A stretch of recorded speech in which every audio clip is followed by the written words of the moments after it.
I'm sorry. I recorded this video and it didn't take. Like, so I'm going to have to do it again. So that kind of makes me a little annoyed. Um, but here I am once again. Okay. So before I proceed forward, I do so you probably this video is not going to probably be as long or as good as the first one. So I'm going to apologize to you off rip, off rip. I'm so sorry. With that being said,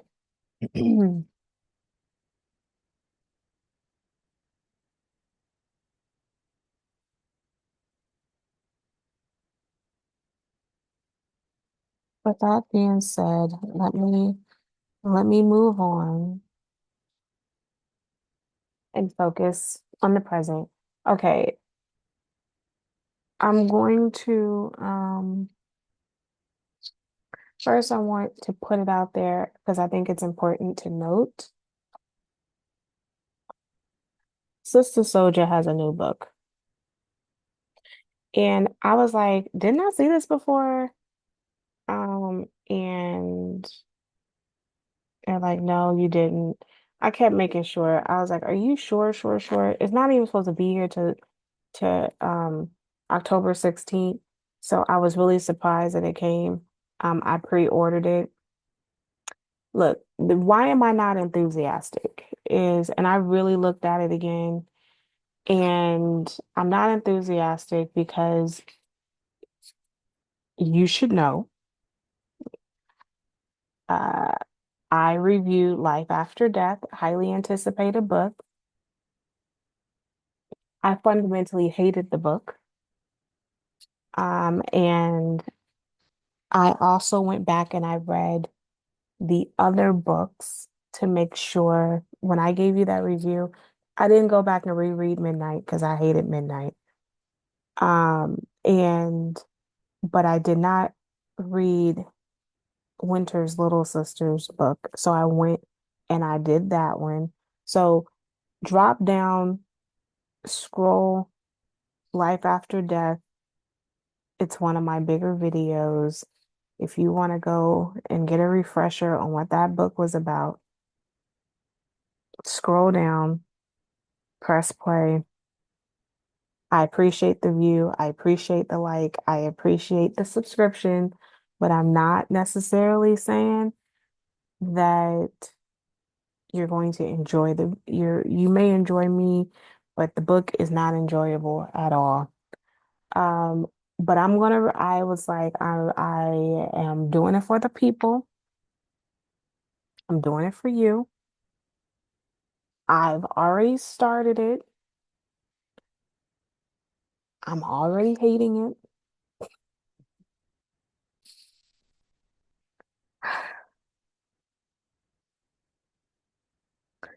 So moving on. But I will come next week. I will have it all done. And this is so I will have it all done and I will have it all done for you to go and look at. And record. I will have the book read. I'm a very fast reader. Um, and I'm gonna try not to roll my eyes as much as I'm reading it. I really don't read novels by Audible. It's just hard for me to I prefer to read novels by hand. Um, that being said, that leads us into Eve. Eve, who's that girl? Na na na na na. Who's that girl? Uh-huh. Go with my collection. Yes. Hold that phone. Yes, yes, yes. Okay. The book is short. The book is about 260 60 some odd pages, like just touching 260. It is a very short book. It is short, sweet. Um, it is very short. It is very sweet. It is very okay. Critiques. I have some critiques. Critique number one. I felt that it was in some way hard to follow because sometimes it was linear, sometimes it was situational, and then she'd throw in these stories. And then so I'm left with trying to put the pieces together to understand the story. So I really didn't like that. I felt that it wasn't well, it wasn't very cohesive. And I also felt that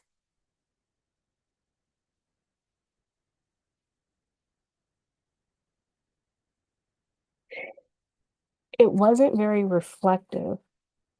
So it was kind of jumbled.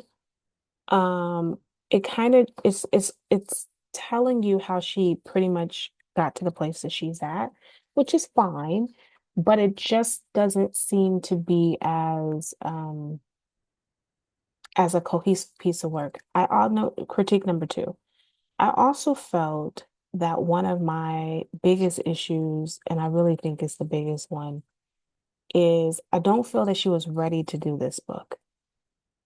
I felt that she was probably offered a book deal and she was only going to say just a bit of what she was willing to say. I don't feel that she was really to tell all of her story.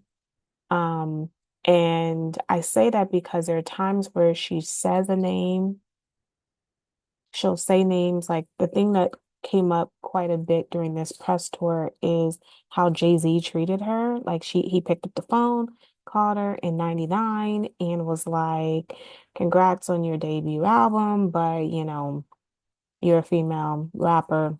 Don't get your expectations so high. And she took that as a challenge.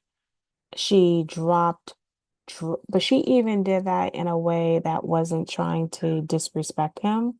She also dropped Dre and how, clearly, even though they work together again, clearly they're not, he's definitely not somebody that she cares for still, um, which I can understand. He definitely did not he definitely did not respect her. He respected men. And that's something that we have completely heard from Dr. Dre. I have not heard too many women who uh, have favorable things to say about Dre. Let's see. I felt so, but then she's like I said, she drops name, but then she won't drop she doesn't say Stevie J's name. By the way, the Stevie J's relationship, the way that she made it sound, and it's glossed over so uh she glosses over it. And it could be because it's painful for her. It could be out of respect for her current husband. I mean, there's all these different things that it could be. But she does talk about how she still carries the baggage of her first husband, I mean, of Stevie J, which I think is completely understandable because, I mean, Stevie J is a horrible human being. And the fact that Stevie J, the way that she describes him is the way that a lot of people describe how Cassie described Puffy. He was extremely controlling, would like um she was even had she worked with Prince and how he wanted to be like, I have to be there, I have to be present, I have to do this. Like, of course, it's very similar to how we saw him on Love and Hip Hop with Jocelyn, whatever. But um, but the age difference is significant, right? So Jocelyn, the age difference was significant there too, but the problem is that she looks a lot older than what she is. But the age difference is very significant when it comes to Eve and him. And it's fascinating because you see how she never worked with P. Diddy and she never was with and they in Rough Rider because part of this is because Rough Riders DMX could not stand Diddy and they really hated Stevie J and eventually they were like, dude, you really need to think this through. And part of this argument is one of the lines she says is that she'd wake up with not just him in other women's bed, but other women in their bed. So I really think that even though Eve doesn't say anything, reading between the lines, it's clear that he made her do things that she did not want to do. Most of the time, the whole relationship she was with him was high or drunk. The way he pursued her only to make her to belittle and control her is stunning and it made her very distrustful, especially when you're that young and this is your first meaningful relationship and he's that old. Because it's more than a 5 years age gap. And but like I said, I don't think she was ready to do this book. I think she is not ready because she is not ready to confront the people who have been all in her story with either naming them, but then also kind of reflecting on what this experience was and means. And I think that is the missing piece of this book. I look forward to the book in the future when she's ready to talk. So like she even talks about how like some of the women, she has some issues with some female hip, rappers. To me, it felt like it was the brat. She didn't say a name. She did say Little Kim, which she's had some but her and Little Kim came to be loving together. I I could assume that it's Foxy. I could see that. I could also assume that um she talks about how her and Nikki had some discomfort, but they're pretty cool. I think that, like I said, like even with the execs, she mentions the execs that she wants to and not wants to. And I find that to be, or even situations where someone fired her mother from her job, from her company, and she didn't know. I feel like, okay, but what was the situation? Like, tell us. So there's a lot that she's holding back. And look, I get that that can be personality. It could be I still want to have some type of relationships with folks in this game. It also could be because of who she is as a woman. So a lot of this book, she really focuses on her as a woman and how even with all her accolades, she is all even as more successful as she becomes, she is still struggling and pushing for her music to be heard and to be valued. And I think that is the saddest thing by far because she is not getting like they didn't even want Tambourine. Tambourine, tambourine, like how do you not Tambourine is an amazing song. They did not want her to work with Gwen Stefani. They did not like they just did not want her. to do hardly anything. And so her fourth album, it became why she ended up going independent. And I just it when I thought of this, I was reading, no, I thought about how Beyonce talks about in Renaissance that how much she pushed and pushed for the song Single Ladies to be in black and white. And they were like, no, no, no. And then when you see the video in Renaissance, if you see the movie Renaissance, you'll see where she tells him particularly the kind of camera she wants and the lighting and where it needs to hit and, all these things. And how they're like, it doesn't exist. We can't do that for you. And she's like, it does exist. She had to go Google it. She had to find it and show them. And what's so fascinating about this, it reminds me of like, this is her now, like with all the accolades, all the success that she's had, and she still has to prove herself. And what would be, and this is where Jay Z comes in, because what Eve keeps saying is that when you have a man in the room, they respect a woman more. Jay Z, and it made me think about like even, you know, Jay Z has a presence, right? So Jay Z has a presence where he is very confident in himself, and which is swag. I guess that's swag where you kind of come in, you do not have to stick out your chest. You're just confident in who you are. And the thing that makes, as much as she has a song a long time ago where she's like, upgrade you. And just as much as Beyonce upgraded Jay Z, he does the same to her in many ways. But one way is just by being in the room.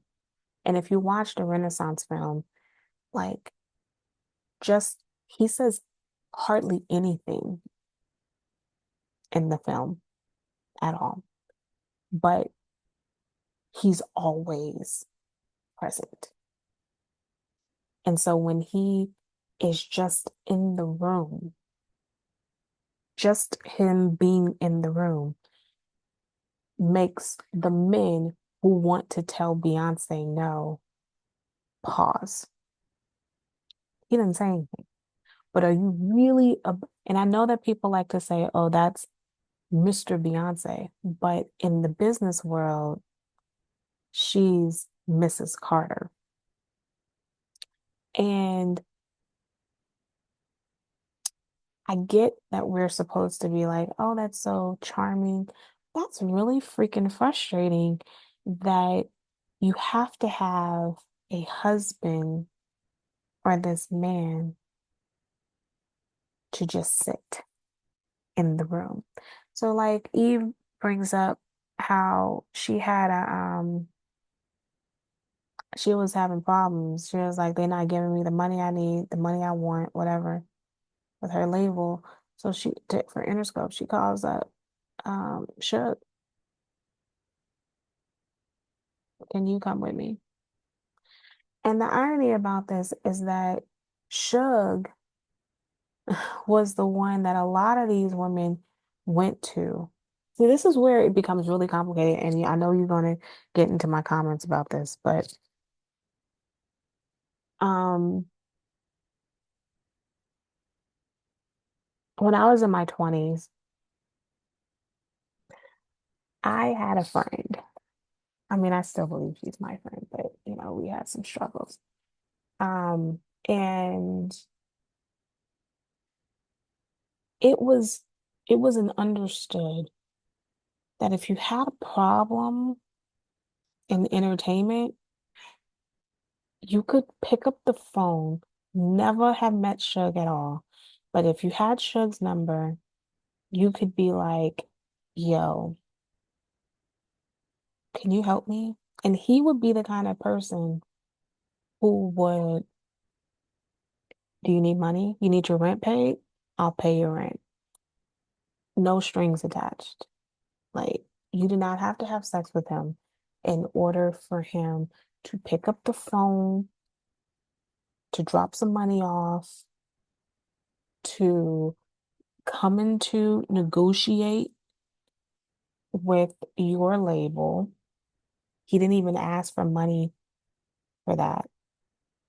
He, if you needed him to, like, these people not treating me well, come, come, come hither. Like, that was him. And as much as people want to say and Suge is, I get it, he's done some terrible things, but Suge was that dude that people even on Bad Boys label, the women on Bad Boys label would call up and be like, Combs ain't giving me my money. Suge would be like, "Mm, give this woman her money. And that is now people didn't necessarily like the fact that that Eve had to call Suge, but I don't blame her because he had that reputation in the industry. I thought it was interesting. The things that she is most comfortable talking about is her time on the talk. And I thought that was interesting. Where, but she wasn't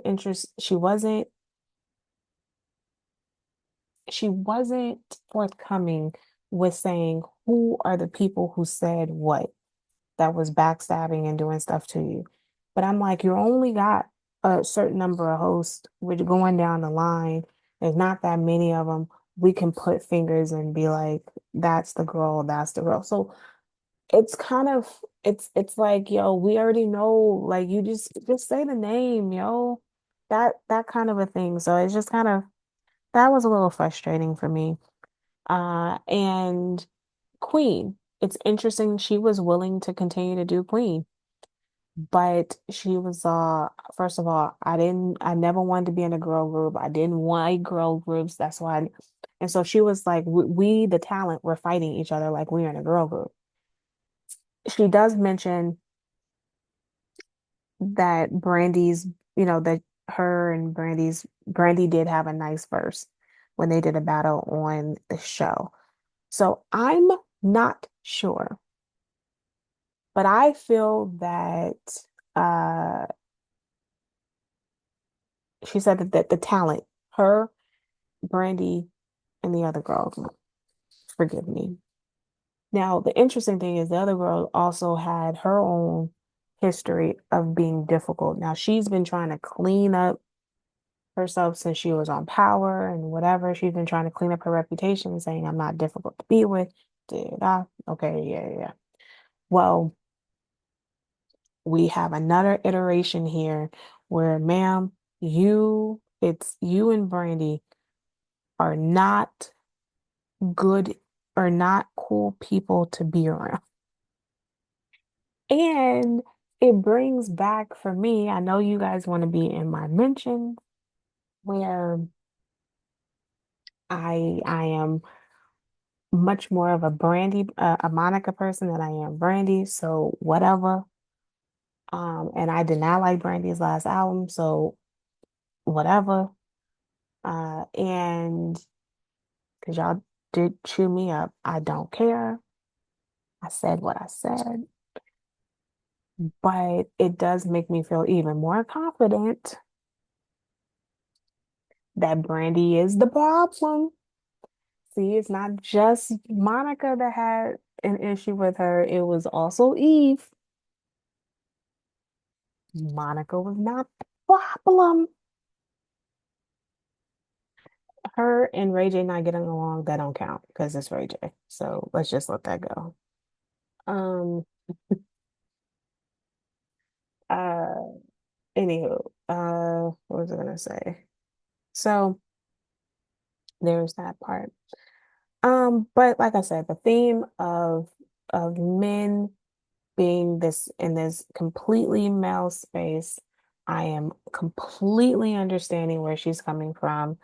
And with that, it leads me to the movie that I went to see. And the entire time that I was watching the movie Pieces by Pieces or Piece by Piece movie, the entire time I was thinking, first of all, when I saw the movie, I was like, I'm not sure what this is about, but I knew I was going to go see it because it's a Lego movie. So I'm down. So I was like, I'm gonna go see this for sure. They unfortunately did not, RogerEbert.com did not rate it well. I don't care. Do not listen to Roger Ebert. It is really not for him. I'm taking that off because I don't want to promote that.